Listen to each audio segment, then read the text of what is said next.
Itu hari ini luar biasa, ini kita bertemu dengan ini salah satu dedengkot dari tim hukum Timnas, bukan Indonesia Amin tapi ya, Timnas Amin. Ini Prof. Hamdan Zulfa. Ini Ketua Dewan Penasihat Tim Hukum Nasional Amin. Gimana Prof, sehat Prof? Baik, alhamdulillah sehat. Bulan puasa rasanya lebih sehat rasanya. Olahraga jalan terus tapi. Jalan. Tapi ini mau ngajuin gugatan gimana? Ada pusing-pusingnya nggak Prof ini Prof? Enggak, biasa aja. Biasa aja ya Prof. Rumah lama soalnya kan. Oh iya. Kita sudah tahu cluenya jadi. Koncian-konciannya udah tahu ya Prof ya.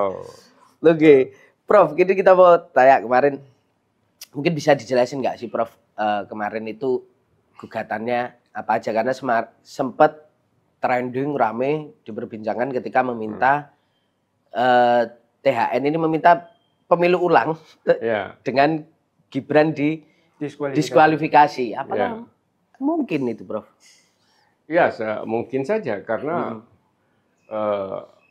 dalam terminologi pemilu itu ada dua. Satu, pemilu dalam arti pemilu kada. Dua, pemilu nasional seperti ini, pemilihan presiden, DPR, seterusnya. Dua-dua pemilu ini terminologi adalah pemilu. Tidak dibedakan lagi. Kalau dulu pilkada itu tunduk pada rezim hukum pemerintahan daerah di pasal 18. Pemilu itu di pasal 22 di Undang-Undang Dasar. Sekarang oleh MK menyatakan bahwa ini sama saja merupakan rezim pemilu. Nah, kenapa saya perlu sampaikan ini? Karena banyak putusan MK yang berkaitan dengan pemilu kada yang mendiskualifikasi pasangan calon.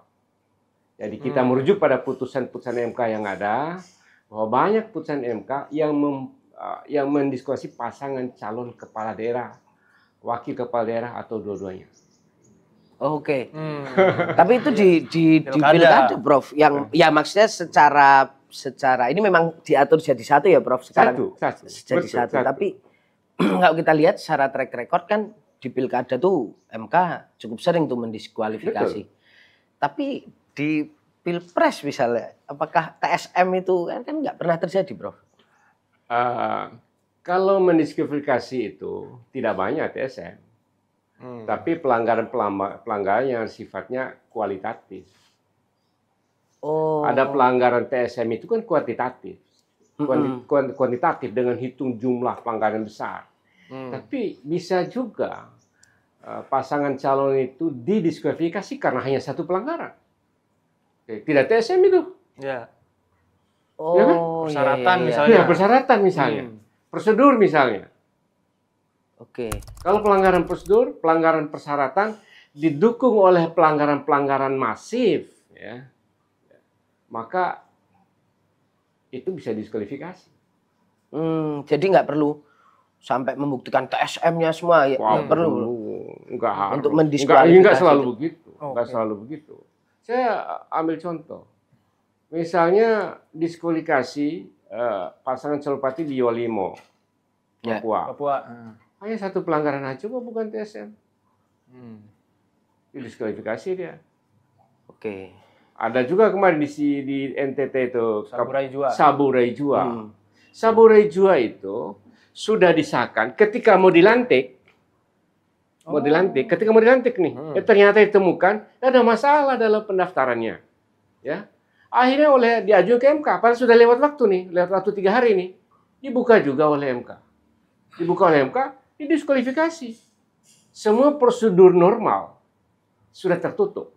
Tapi untuk menegakkan konstitusi, nggak ada urusan dengan prosedur normal. Bisa. Progresif gitu. Iya. Ini bukan 1-2 putusan, itu banyak. Artinya MK itu kan bukan pengadilan regulasi, tapi dia pengadilan konstitusi, jauh lebih tinggi tingkatannya. Karena itu permohonan ini adalah permohonan atas pelanggaran konstitusi. Jadi bukan saja pelanggaran terhadap aturan-aturan yang sifatnya sangat di bawah, tapi pelanggaran konstitusi karena Mahkamah Konstitusi itu Mahkamah Konstitusi, bukan masalah Mahkamah Peraturan. Ya. Jadi karena itu pelanggaran-pelanggaran konstitusi, kalau MK menemukan pelanggaran-pelanggaran krusial terhadap konstitusi, intolerable pelanggaran, bisa. Oke. Tapi kalau dalam hal ini pelanggaran konstitusi yang dimaksud THN Timnas Amin itu pada bagian yang mana nih, Prof? Ada banyak. Ini menarik. Di-spill lah, Prof, sedikit, Prof. Jadi gini, kita harus kembali kepada prinsip pemilu dalam konstitusi. Pasal 22E. Saya katakan bahwa pemilu itu diselenggarakan 5 tahun sekali berdasarkan prinsip ya, langsung, umum, bebas, rahasia, jujur, dan adil. Luber dan jurdil. Pelanggaran terhadap prinsip luber dan jurdil adalah pelanggaran terhadap konstitusi. Kalau MK menemukan ada pelanggaran dan bisa kita buktikan ada pelanggaran prinsip luber dan jurdil, maka MK harus memutuskan terjadi pelanggaran terhadap konstitusi dan bisa dikabulkan. Nah, ini bukan 1-2 MK memutuskan kembali kepada konstitusi, bukan saja kepada peraturan yang sifatnya tatarannya di bawah, itu banyak. Dan ini praktek di banyak negara juga. Ada Kenya, dia udah menang presidennya, tapi ada pelanggaran prinsip-prinsip konstitusi. Mahkamah Agung Kenya yang sama dengan Mahkamah Konstitusi membatalkan hasil pemilu itu, batalkan, ulang. Ada juga bahkan di negara-negara Austria, New Zealand, dibatalkan hasil pemilu karena ada pelanggaran prinsip-prinsip konstitusi. Jadi bukan satu case. Jadi kita kan di MK itu ada meeting tahunan. Indonesia itu terakhir sebagai presiden. Waktu saya terakhir itu sebagai presiden Mahkamah Konstitusi Asia. Jadi kita saling tukar informasi. Case-case di berbagai negara dapat menjadi contoh penegakan hukum oleh Mahkamah Konstitusi terhadap pelanggaran-pelanggaran terhadap konstitusi. Ini hal yang normal saja. Normal. Tapi dalilnya apa aja, Prof? Itu dia. Jadi jujur dan adil itu ada terminologi internasionalnya, ada terminologi yang kita pakai ada. Jadi kalau di bahasa Inggrisnya itu pelanggar terhadap prinsip free and fair election. Free and fair election. Free and fair election. Setiap penyelenggaraan pemilu harus memenuhi prinsip free and fair. Oleh karena itulah pemilu yang berintegritas. Dan itu dibawa ke MK kalau dianggap sudah berintegritas, itu smooth aja, tidak ada masalah apa-apa. Tapi kalau ada pelanggaran terhadap prinsip-prinsip free and fair, jujur, adil, bebas, maka itu namanya pemilu yang tidak berintegritas. Kalau kita bisa membuktikan bahwa pemilu kali ini tidak berintegritas dan membahayakan serta mengancam prinsip-prinsip konstitusi, di mana Indonesia menganut negara berkonstitusi, constitutional state, maka MK harus masuk. Oh, ini ada terjadi pelanggaran-pelanggaran mendasar dalam konstitusi. Kalau ini akan dibiarkan, akan dilakukan seterusnya nanti pada masa-masa yang akan datang. Dan ini membahayakan penyelenggaraan pemerintahan berdasarkan konstitusi. Kalau saya tidak boleh dibiarkan ini karena akan terulang pada tahun 2029. Udah pasti orangnya sama kok. Orangnya sama kok, menganggap hal yang biasa. Tidak boleh pengadilan membiarkan sedikit pun pelanggaran terhadap prinsip-prinsip integritas pemilu, prinsip-prinsip fin et fair, karena itu akan diulangi pada masa yang akan datang. Tapi gini, Prof, ya aku penasaran kenapa kemudian representatifnya adalah permintaan diskualifikasinya adalah ke Gibran gitu. Nah ini apa nih? Maksudnya kaitannya dengan tadi luber jurdil dari sudut pandang THN itu pelanggaran nomor 1, ada nomor 2, nomor 3, nomor 4-nya. Jadi yang kita uraikan di nomor 1-nya itu. Nomor satunya adalah ada skenario Jokowi. Skenario Jokowi memperpanjang kekuasaan kepresidenan. Ingat nggak skenario pertamanya? Skenario pertama dulu kan mau buka undang-undang dasar kepada 3 periode. Skenario pertama. Skenario yang kedua adalah menunda pemilu. Ya. Jadi skenario ketiga adalah kalau dua-duanya gagal menunda pemilu, tidak dia memperpanjang, gimana cara masukkan anak? Masuklah anaknya, nerobos MK. Jadi karena peran ketua MK yang memiliki hubungan keluarga menjadi sangat penting pada saat itu. Ada pelanggaran administratif, tata cara dan mekanisme di MK yang dilanggar gitu saja yang ditemukan oleh MK, lolos itu perkara. Karena untuk meloloskan skenario ketiga, Presiden Jokowi memperpanjang kekuasaan. Jadi orang harus membaca ke dalam secara substansi seperti itu, tidak bisa hanya membaca hanya bagian luar saja. Jadi lolosnya Gibran berkaitan dengan skenario jangka panjang untuk memperpanjang kekuasaan. Dan dilakukan oleh Jokowi. Nah, setelah lolos ini anak di MK, lolos di MK, gimana caranya lolos di KPU?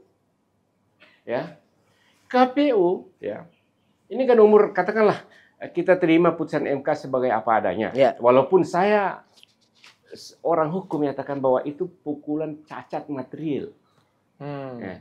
Tapi sebagai orang kalangan positif mengatakan, ya tidak ada urusan dengan cacat material. Yang penting sudah sah secara formil, selesai. Tapi kalau saya orang filsafat, orang etis, aliran filsafat, harusnya tidak boleh dipakai.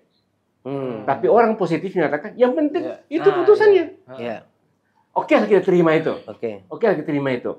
Tapi prosesnya di KPU apa yang terjadi? KPU itu mempergunakan KPU nomor 19 tahun 2003 dalam memverifikasi dan menerima pendaftaran itu. Dan terbukti dari pertimbangan KPU dalam SK-nya mempertimbangkan berdasarkan PKPU nomor 19 tahun 2003. Isinya apa? Isinya adalah umur capres-cawapres itu adalah 40 tahun. Sesuai yang sebelumnya. Sesuai sebelumnya. Dan itu yang dipakai. Nah, ini apa namanya? Dan PKPU itu baru dirubah pada 3 November.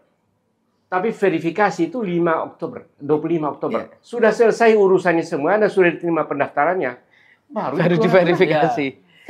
Oleh karena itu, seluruh anggota KPU mendapatkan sanksi etik, pelanggaran prosedur, pelanggaran prosedur. Nah, dalam negara hukum, apalagi urusan pemilunya begitu sangat luar biasa, urusan prosedur begini, urusan yang sangat penting, sangat penting, karena ini menunjukkan Indonesia sebagai rule of law. Jadi ditabrak begitu saja untuk kepentingan Gibran dan itu kepentingan Jokowi. Dan kesalahan-kesalahan prosedur ataupun etik itu bisa kemudian dipakai sebagai alat bukti kita membuktikan di MK sidang gugatan ini ya, Betul, Bro, ini pintu masuk pertama. Pintu masuk pertama ya. Pintu masuk pertama yang dipakai untuk memenangkan pertarungan. Loloskan dulu ini. Setelah lolos itu berbagai pelanggaran-pelanggaran ikutannya dilakukan dalam rangka pemenangan ini. Dan KPU, Bawaslu tidak bisa melakukan banyak perbuatan untuk menghambat ini. Karena sudah di MK. Bukan, di lapangan. Masih di lapangan. Jadi, saya kasih contoh. Untuk meloloskan itu, uang negara digelontorkan dalam bentuk bansos. Kalau kita saya tambahin lagi, keterangannya Ibu Mensos mengatakan bahwa anggaran Mensos itu hanya seberapa dan itu by name by address. 79 ya kalau nggak salah. 9 triliun. Tapi ternyata orang di pinggir jalan aja dibagi gimana? Gimana by name by address? Gimana by name itu sih pinggir jalan depan istana dibagi? Gimana ceritanya? Iya. Itu juga nanti jadi salah satu. Ini real. Wah, ini memang musuh. Siapa yang bisa bantai? Iya. Diumumkan media massa kok. Iya. Sementara aturannya by name yang by address itu bantuan sosial, hak mereka yang miskin. Nah, sementara saya mendapatkan keterangan banyak daerah-daerah yang mendapat kebantuan, bukan saja mereka yang terdaftar di situ. Iya. Dan itu masif. Berarti ngaco nggak negara itu? Tim hukum menemukan juga nggak, Prof, bahwa persebaran bansos itu, beras itu, Prof, itu bukan terkait dengan persebaran masyarakat miskin yang membutuhkan, tapi dapil atau pasar konstituen. Dan itu yang terjadi. Habis-habisan di Jawa Tengah untuk menghabisi suara pasangan 03. Di Jawa Barat ada banyak habis-habis untuk menghabisi suara pasangan 03. Di Jawa Barat. Oh, berarti memang THN menemukan penyebaran beras itu, Prof. Betul. Itu di basis-basis konstituen 01 itu. Atau 03 gitu, Prof. Dan terbukti dari berbagai survei, hampir 70% orang yang menerima bansos memilih pasangan 02. Tapi bukan itu saja. Ini kami buktikan nih. Bukan itu saja. Kepala desa yang diminta untuk menyalurkan bansos dengan titipan, kalau tidak karena ada tanda gambarnya 02 di situ, ada warna yang menunjukkan 02, tapi bisik-bisik dari telinganya itu.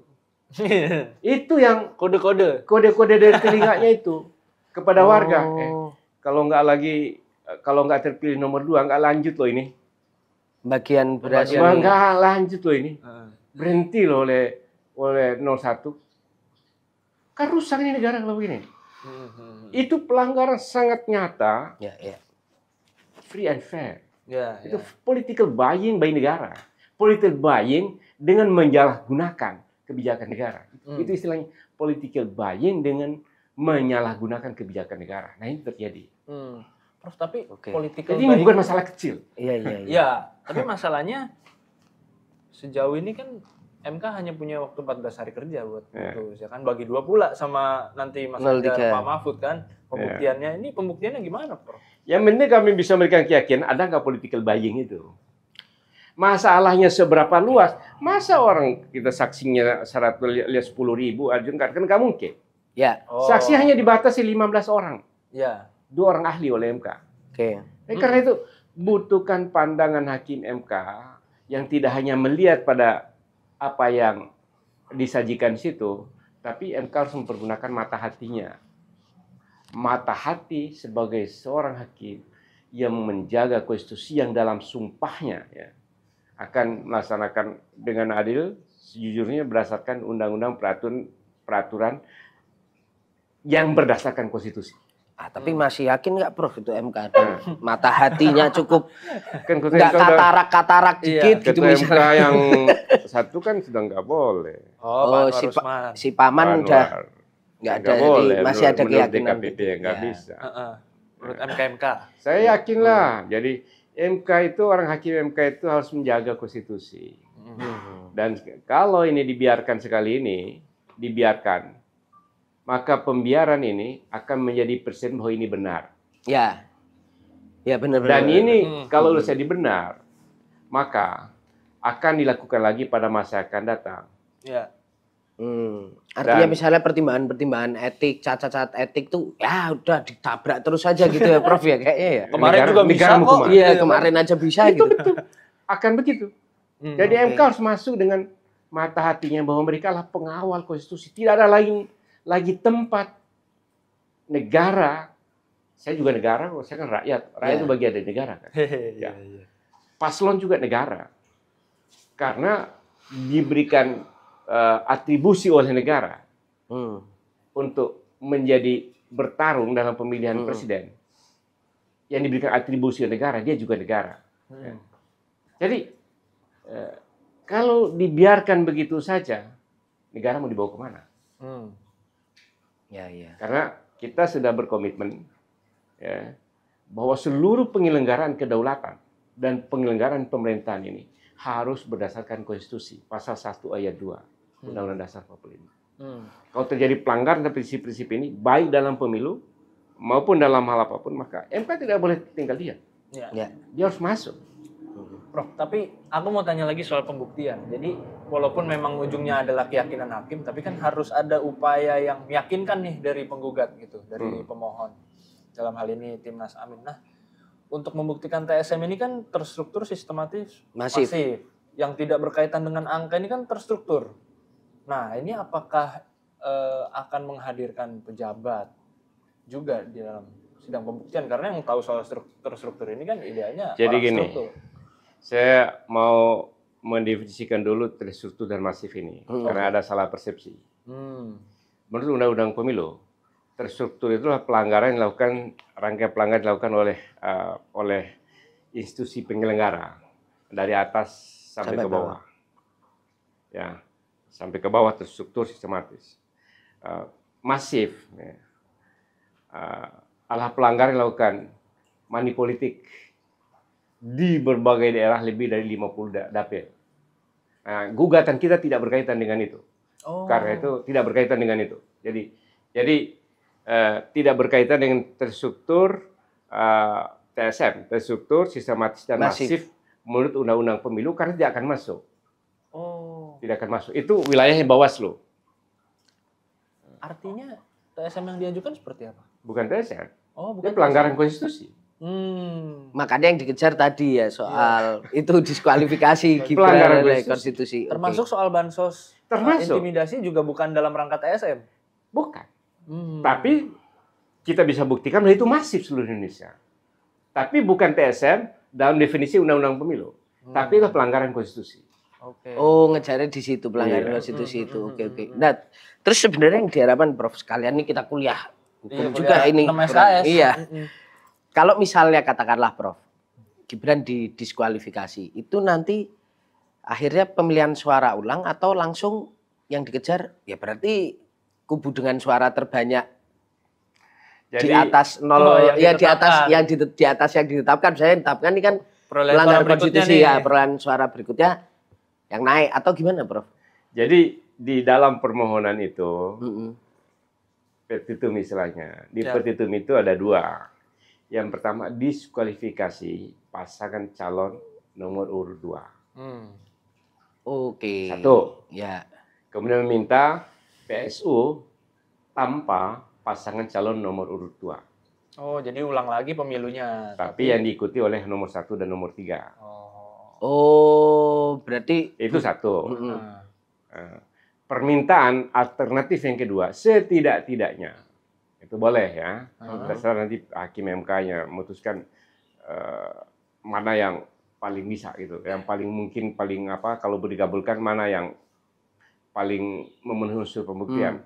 Kemudian yang kedua ya, mendiskualifikasi pasangan calon wakil presiden. Jadi Gibran Nyato? Ya, Gibran Nyato. Tapi itu alternatif. Alternatif kedua. Alternatif kedua. Ya, dengan demikian MK juga harus memerintahkan untuk mencari pasangan calon yang lain. Ya. Kemudian setelah itu lakukan pemilihan putaran kedua dengan mengikutkan 3 pasangan tanpa wapres Gibran. Prof, tapi bisa nggak sih melihatnya nanti ada kemungkinan mungkin ultra petita gitu, MK-nya memutuskannya ya pemilu ulang, tapi Mas Gibran tetap boleh ikut, kan PKPU-nya udah diubah juga sekarang 40 tahun atau kepala daerah. MK itu apa aja boleh memutus. Jadi ultra petita juga boleh, itu biasa. Jadi karena itu ini kita sajikan pembuktian, kita sajikan dalil, kemudian kita serahkan kepada wisdom as a constitutional guardian of the judge. Ya, jadi gimana rasa hakim itu harus mengawal konstitusi dan kita serahkan kepada mereka. Masalah pelanggaran-pelanggaran tadi, satu pelanggaran administratif, mobilisasi aparat, penyalahgunaan bansos, dan itu semua pelanggaran mendasar kebijakan negara. Karena di undang-undang itu jelas sekali ya bahwa presiden, ya, pemerintah, gubernur, kepala daerah, kepala desa tidak boleh melakukan membuat kebijakan atau melakukan tindakan yang menguntungkan salah satu pihak dan merugikan pihak lain. Itu dalam undang-undang. Tapi prinsip hukum umum bahwa tindakan seseorang tidak boleh ya yang menguntungkan dirinya salah satu pihak dan merugi pihak lain, tindakan yang pelanggaran hukum termasuk pelanggaran konstitusi. Nah, itu Prof, prinsip fairness. Prof, kita ini bahas sedikit, mendalami dikit Prof, izin soal bansos. Jadi ini tadi ada pertanyaan dari siapa? Dari titipan, Prof. Prof, ini tadi terkait dengan bansos yang sempat disebut Prof Hamdan tadi. Ini gimana, Prof? Paling tidak membuktikan bahwa memang seberapa kuat bukti-bukti yang dimiliki oleh THN untuk menampilkan atau meyakinkan hakim gitu bahwa bansos ini kemarin memang digunakan untuk pemenangan pasangan 02 ini, Prof. Jadi ini ada kebijakan-kebijakan yang aneh yang di luar standar. Dalam praktek, ini kan menghabiskan anggaran sampai Desember kan? Ya. Itu memang banyak menghabiskan anggaran bansos sampai Desember. Ya. Kemudian anggaran tahun berikutnya itu baru mulai digelontorkan di sekitar Maret. Oke. Ini satu praktek yang sangat umum dalam penataan anggaran. Ya, penataan anggaran, terutama anggaran-anggaran khusus seperti itu, ya, bansos. Nah, sekarang tidak ada El Nino, tidak ada apa-apa. Dalam situasi yang masih baik-baik saja, Januari, Februari, Maret dihabis-habiskan untuk menggelontorkan bansos. Kalau kita melihat ya, secara mata hati, benar nggak sih? Ya, benar sih, kan nggak benar. Kalau nggak ada pemilu yang mengikutkan Gibran, akan lakukan seperti itu nggak? Ini pertanyaannya. Kalau seperti itu nggak? Ini apa saya bilang? Pertanyaan-pertanyaan mempergunakan mata hati. Sekarang, bagaimana pembuktiannya?